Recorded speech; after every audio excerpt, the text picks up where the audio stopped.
The following podcast contains coarse language and adult themes. Listener discretion is advised. You are listening to Hangovers from Hell.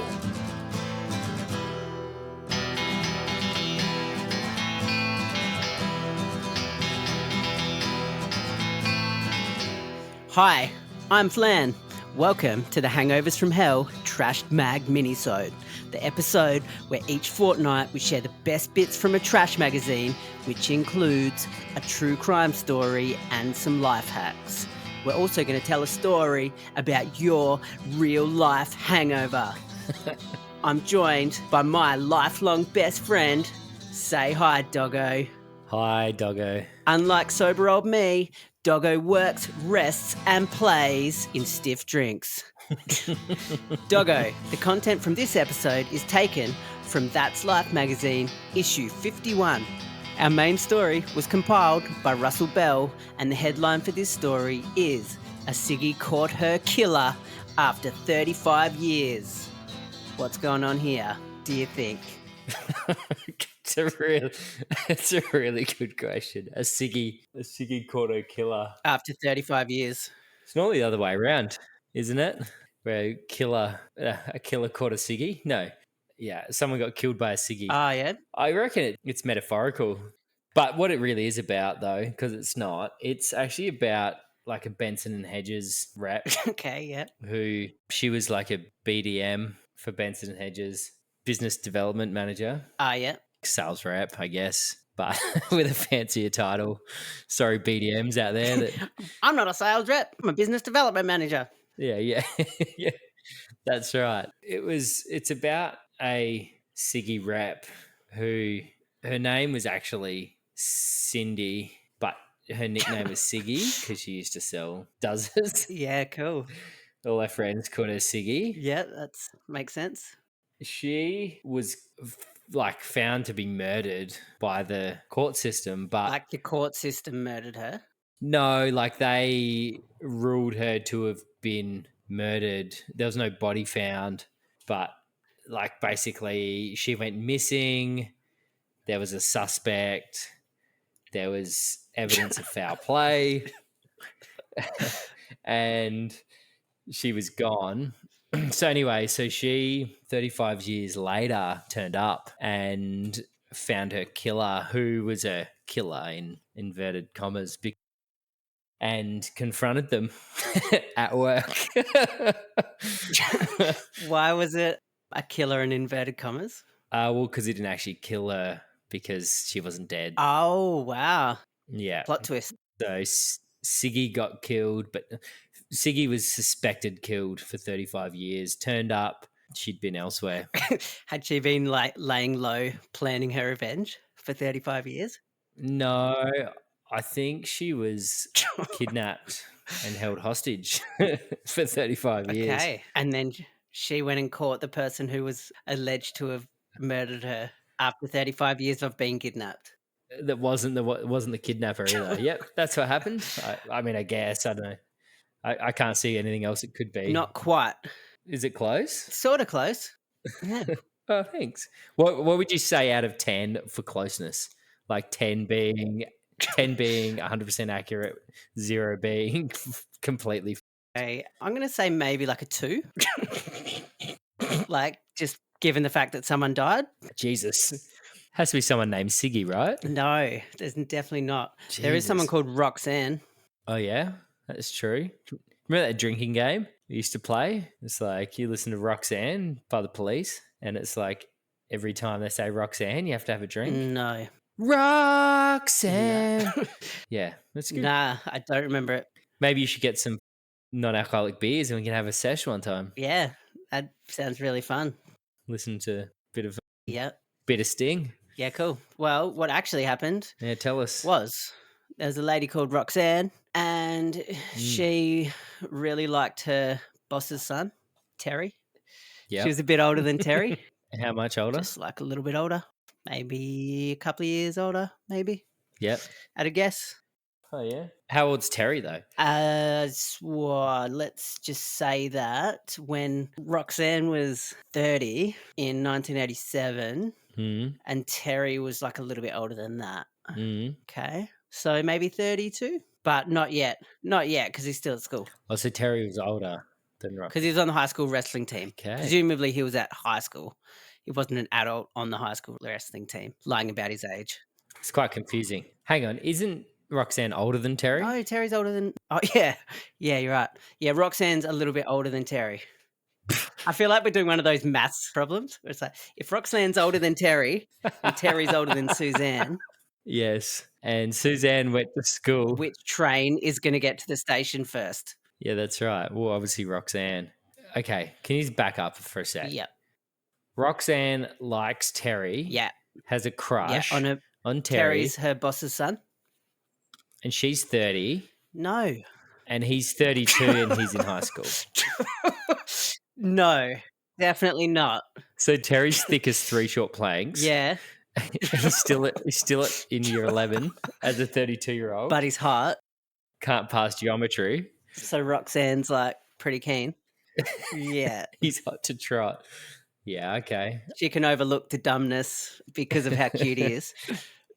All right, back up. I think Can that's you a just good tell idea. this from Okay. the start so it makes sense? So Roxanne met her boss's son, Terry. He was a bit younger than her. Yep. He was on the high school wrestling team. Yep. And she thought that he had the nicest legs she'd ever seen.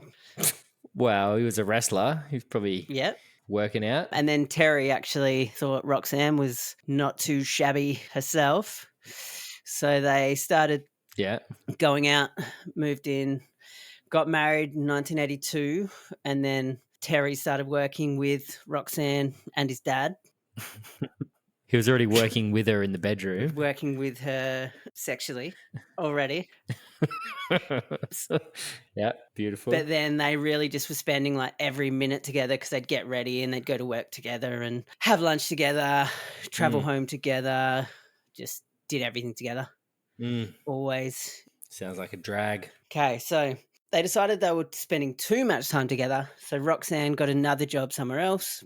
But they're pretty stoked, looking forward to having some kids and, you know, doing all that sort of stuff. So one night on February 19th, 1987, Roxanne, who was 30, and Terry, who was slightly older than that, slightly younger than that. For fuck's sake. They went out and they had dinner together after work and they both took separate cars. Once they had finished eating, they went to a bowling alley for a few rounds. But when it hit midnight, Roxanne was keen to head off, but Terry wanted to kick on. So Roxanne bailed. And then this is where it gets a bit awful. So like trigger warning here. This is out of That's Life. Yep. Right, okay. Yeah. So Terry headed home after about 45 minutes later and Roxanne was dead on the floor in a big, huge pile of blood. Fuck. So Terry was like obviously pretty freaked out by that and called emergency services. And during that call, he swore, which will be relevant later. The first responders came. She had been attacked and murdered. The police launched an investigation. Yeah. And they thought because Terry swore on the phone call to first responders that he had a bit of an anger streak. So they were a bit sus on him. Good. Yeah. What did he say? Do you know what he said? I don't know. It was probably Yeah. They're like, look, we can handle shit, but nah, he's a psycho. Get your paramedics here now. Yeah. So yeah. Police launched an investigation and they couldn't find any forced entry, but the back door lock had been a bit dodgy. This is Terry's house. They live together. Yeah. Yeah. And then the police found out that both Terry and Roxanne had been having affairs. Great. So they thought that may have had something to do with it. Maybe jealousy was part of it. Police at the time collected DNA, but technology wasn't advanced enough, so they couldn't do anything with it. I like the way they had the wherewithal, though, to go, just collect everything. Because you never know, do you? I appreciate that you just said wherewithal. Yeah, thanks. Like that's it's like 3 words in one. Yeah, but like imagine that being one of those like crime scene people at the time. Phil, what are you doing? It's knockoff time, mate. I'm just collecting these hairs. Phil. What are you going to do with them? What are you going to do with them? You just never know. You've been watching Marty McFly too much, Phil. Yeah, come on, Phil. What are you doing? What are you picking up now, mate? You're scooping up some semen. Yeah, what are you going to do with that, What are you going to do Phil? with that semen, Phil? You disgusting bitch. Yeah. Oh, you just never know when you might need it. Yeah. God.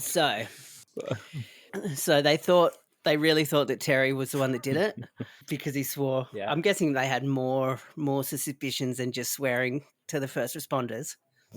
like, come help me, my wife's dead. What did you just say? How dare you speak to me like that? Yeah. I'm hanging up. I will be doing nothing until you talk to me politely. I'm hanging up. You have a think about what you've said and you call me back when you've calmed down. Yeah. Yeah. This is What? What's happening in the story? Yeah, I'm getting there. So Terry got the nickname Slash around town. Shit. Yeah, so like that's a bit harsh. I think other people gave that to him. I don't think he gave that to himself. Yeah, that's it. Terry, but people call me Slash. Yeah. Why do they call you Slash? Or Love Guns and Roses. So years passed, and in 1999, the DNA that was found at the scene was uploaded onto the national database, but there wasn't a match. The end. No, not really. Then in 2020, someone who was teaching a criminal studies class chatted to the lead detective of the case and said, can we get the files so my students can have a crack at like solving it? Cracking the case. Cracking the case. How can we have a crack at cracking the case? And they did that. So they all, went through the thing, and then they, like all the students, and then they hired someone else to get involved, and they could narrow it down to 3 people. One of them, whose name was Patrick Gillum, had a history of sexual violence and lived just down the road at the time of the murder. Pretty good suspect, I would guess. 8 years before Roxanne died, Gillum... Hang on. So Roxanne got murdered, and there was a man that lived down the road with a history of sexual violence, and like nothing really happened. Like they didn't do anything. I don't know. They might not have known that he was there. Well, sex offenders register? Dunno. Probably didn't exist in 1987. Hang on, where's the Ciggy bit come in? Just wait. It's coming. Oh, Okay. So the police watched Gillum when they'd narrowed it down to him. And then he was smoking a ciggy and he threw it, and then they went and collected it, and they like broke off the tobacco because they didn't want that to go to waste. They smoked the bumper. They took it home, poked it into like a garden hose bong stem with a cone piece, smoked it with their 14-year-old mate when it was like just drizzling in their hometown after they'd been around the skate park, just pulling all the little bits out of the ciggy butt. Yeah, so you've read this story before. Yeah. No, I just hung out with you before. Oh, okay, yeah. Hey, that's not me. Nah, me neither. So they matched the DNA up, sweet. And then when they brought Gillum in for questioning, he began shaking violently. He was a violent man when shown photos of Roxanne. I don't know whether it's like they showed him the crime scene photos. So he started shaking, and then he said, I can't believe I did it if I did it. But you're saying I did it, so I'm a monster. He went on, if I did that, that's a monster. And then he said he didn't remember it, but he still got charged with second-degree murder. And then in April 2022, Gillum, who was 67, was sentenced in Michigan court to 23 years in jail. And he said to the court, I can't believe I did what I did, and I pray for them every night. I am so sorry. I just hope that sometime in the future, with God's help, that they can start to forgive me. Yeah, one good thing that Terry was happy about was that his name was cleared and he didn't have to get called Slash anymore. He just got back to being called Tezza. Terry go to jail? No, I don't believe he did. Nah, he didn't. Okay. Yeah. And look, to finish this story off, Roxanne's younger brother said, quote, it seems like people like him find Jesus in prison, but don't bother looking because the devil will be the only one greeting you. Well said. Good. I thought these stories were meant to be funny What do you mean? on this trash mag. Well, they're not. They're true crime. Well, I thought the trash mag one's meant to be a giggle, but nothing funny about that, Flan. Nah, that was one on the darker side. Yeah, It's not an ideal situation. not. It's not what you would hope for. it's not. But like crime and murder rarely is it? No. No. It's never funny, is it? Okay, so stop you there. Okay, now it's time for our segment, Dear Doggo, where a That's Life reader, without knowing it, asks Doggo to help them solve a life conundrum. And the question today, Doggo, is, Dear Doggo, what do you do if you have a relative who has a few drinks and then gets argumentative? It always seems to happen at family Christmas get-togethers when the clan is all there. I have an uncle who's like this, but Mum says we have to include him as his family and just to be polite. Also, his teenage daughter never joins in and may as well not even be there. How do you deal with surly teens? I feel it ruins a day for the little kids who are so excited. What do I do, Doggo? What? So the teen doesn't get involved in the argument? Is that their gripe? Yeah, his teenage daughter just sits back and does not get involved in the argument. That's what she's upset about. Wait, so there's two problems here. One is the uncle's and just wants to argue with everyone. He's got problems, life problems, right? Yeah, that's the sort of uncle that, like, you don't leave unattended with your children. It's a bit of a leap Is it? from like being argumentative to a pedophile, but anyway. Well, I never said he was a pedophile. I just don't like having argumentative people around my kids. Yeah, I don't like my kids getting into arguments. Exactly. And then the teenager is surly. Yep. Well, sorry, I was going to say, I feel like they've snuck in an extra question there, eh? But yes. I do. Sorry, yeah. I agree. But look, I'll throw one in for free. Look, let's start with the easy one, the surly teen. I think teenagers are just cunts, really. Like they and not in a negative. I wasn't when I was one. And I think the thing is that all they can do is think about they're so worried about themselves. Like, I don't know, they're just brains a bit. Yeah, they're a bit cooked. They're cookers. Yeah. And they think that people care about them when no one cares about you, teenagers. I think the problem is that they think that nobody cares about them, and they're right. I think that's the problem with teenagers. That's right. No, but look, surly teens, I don't think there is a solution. Waiting it out is the solution. Wait until she's not a teenager anymore. Yeah, and then try and engage. It'll probably go well. Yeah, cool. Yeah, so argumentative uncle. Look, violence, I think. Like, I would just no. Oh, I don't know. I would just say that I was always told that violence doesn't solve anything. But no, carry on. Keep going. Punch him in the face or something at like Christmas lunch. Well, just once. Like, you don't have to be. You don't want to. You don't want to coward punch the uncle. No, and you don't want to put him in hospital. Nah. You just want to shock him a little bit, you know? Shock some sense into him with a blow to the head. Yeah. Because I don't know who this person is, what their age is. Yeah. Their physical capabilities. What about if he was in a wheelchair? Does that change things? I mean, does it make you less of a dickhead if you're in a wheelchair? Does that deduct some dickhead points like automatically? I don't know. What if he was in a wheelchair and he's got a disability? Like he's got a acquired brain injury. Well, then probably not relevant. Are you still going to punch him in the back of the head or? Well, I think I never said the back of the head. Punch him in the front of the face. But I also think whoever wrote in probably needs to, in the front of the face, needs to check themselves if they're getting upset about a wheelchair-bound uncle with an acquired brain injury who's getting argumentative at Christmas. Let's be honest. Like, think about what's important. Yeah, fair point. Yeah. Cool. But you know what? At the end of the day, everybody's different. Okay, I like that. Okay, now it's time for the segment you've all been waiting for. Shitty life hacks. Flan and Doggo. That's good. Thanks, Doggo, for singing the intro tune there. Okay, so our first life hack comes from Gail Perry from Cooma, New South Wales.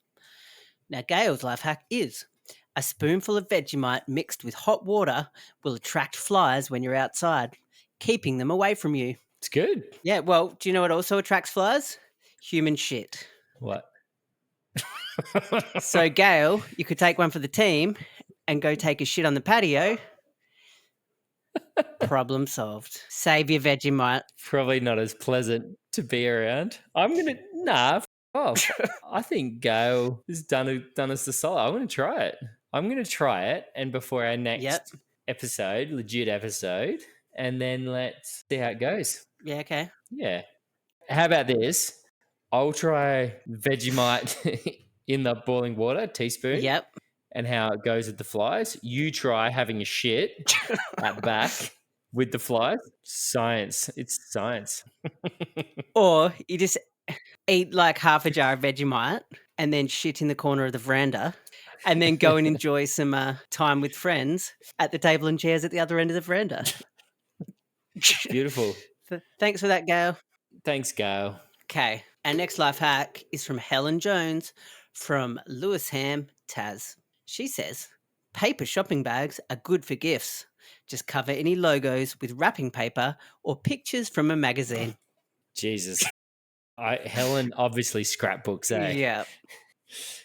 Oh, man. Like, I get it. Like, oh, God, I don't get it. Paper bags, yes. Like, hipster, coffee shop. Yeah. Stamp, like that's legit. But like a Woolies bag with like some wrapping paper stuck over the Woolies writing? No, fuck the wrapping paper. Let's think like pictures from a magazine. Cut out some pictures. I use them as rubbish bags. Do ya? Yeah. When I fuck them up, yeah. Speaking of rubbish bags, remember when you lived in Brisbane and you used to like have to all of your rubbish put in your freezer? Oh yeah, because the maggot problem. Not all my rubbish, just the shitty nappies and seafood castings. Yeah, okay, cool. But yeah, you had to freeze it, eh? Yeah, we did for a while, and then I gave it up. Did ya? You just dealt with the maggots? I just dealt with Maggot City. Yeah, whatever. Yeah. Did you think about like maybe cleaning your house more or like letting less homeless people stay? Considered it, but because I lived in a squat stop, in a stop house. Well, that's right. It's a bit hard to kick people out of a place you share that's out of a public space.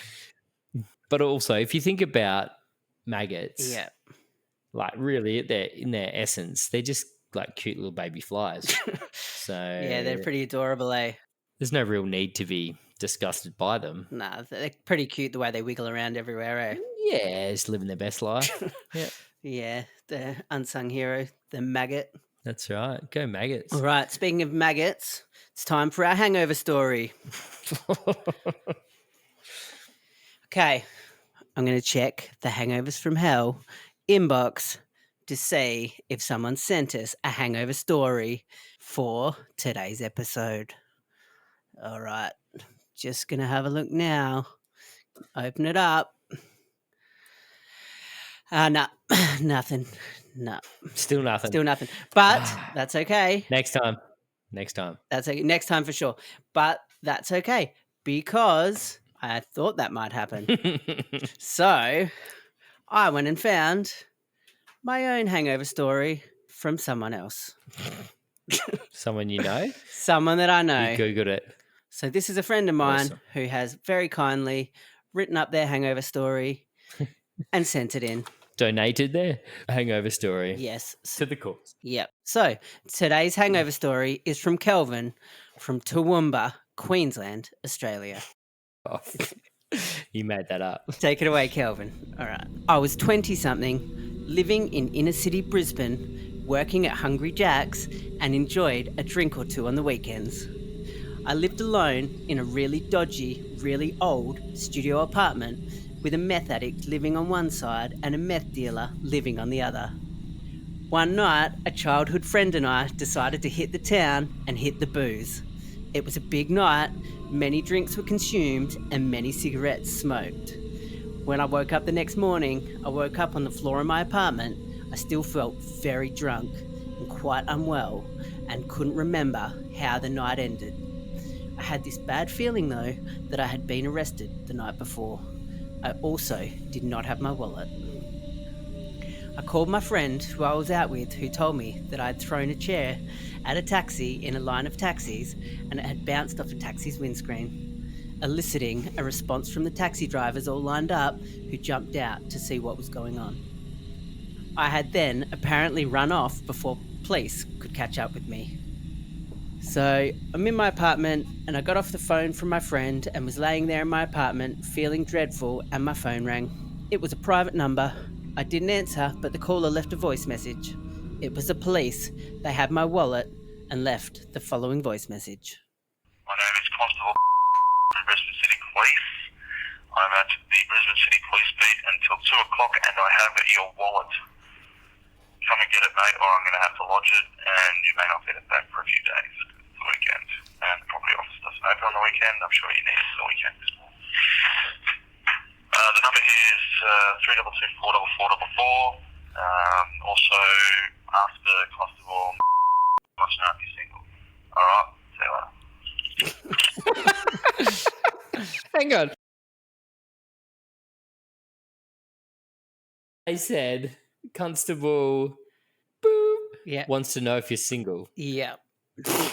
So old mate, who's out there, drunk as 10 men, Kelvin, who's at a level of drunkenness that he can't remember what happened. is throwing chairs at taxis and running away without his wallet, is now being asked by Constable Boop, who presumably was sober when they met. when she arrested him, or him, I guess. They probably would have just let him off with a warning, but she wanted to instigate further contact. Yes, she wanted to do a private strip search. Or like her colleague was like, hey, no, look, just trying to share a taxi. No one was hurt. We could let him go. No, shut the Detain him. Detain that man. I'm going to handcuff this guy. One way or another. Yeah. You're not ruining this for me. That's good. So, yeah. Okay, he goes on to say, I had a girlfriend at the time who I was not looking forward to sharing the news with. So did not go and pick up my wallet and did not ask for the female officer that wanted a piece of me. I didn't call the police back and could not deal with the thought of going to pick up my wallet. Fortunately, the police dropped my wallet in my letterbox, so I didn't have to leave the house. When I got my wallet, folded up inside was a summons to appear in court and a summons to attend the police station and give identifying features. I was charged with public nuisance. I had to go to the police station and get my mugshot taken and give my fingerprints. I had never had any trouble with police before then, so this was a surreal experience. When I finally went to court, my friend who I was with that night came with me for support. I received no fine, no conviction, nothing, and left a free man. Go Kelvin. Yeah, sometime later, I was going through some of my old clothes while my girlfriend was there, and there was a button-up shirt that she had given me. I picked up the shirt and said, I don't think I've ever worn this. To which she said, you've worn it once, to court. Thanks, Kelvin. That's good. That's a good story.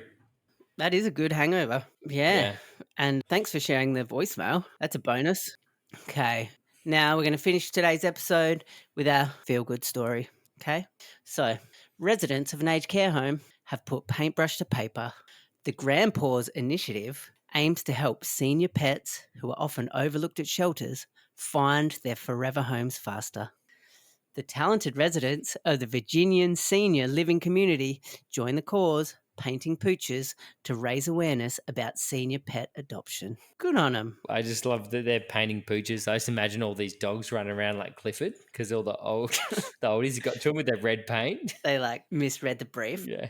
Like small versions of Clifford because Clifford's huge. Yeah, he's big man. Right? Yeah, he's bigger than Great Dane. And a house, actually, yeah. Good point. Both though. We were both right. Yeah. Well, that's good. Yeah. Awesome.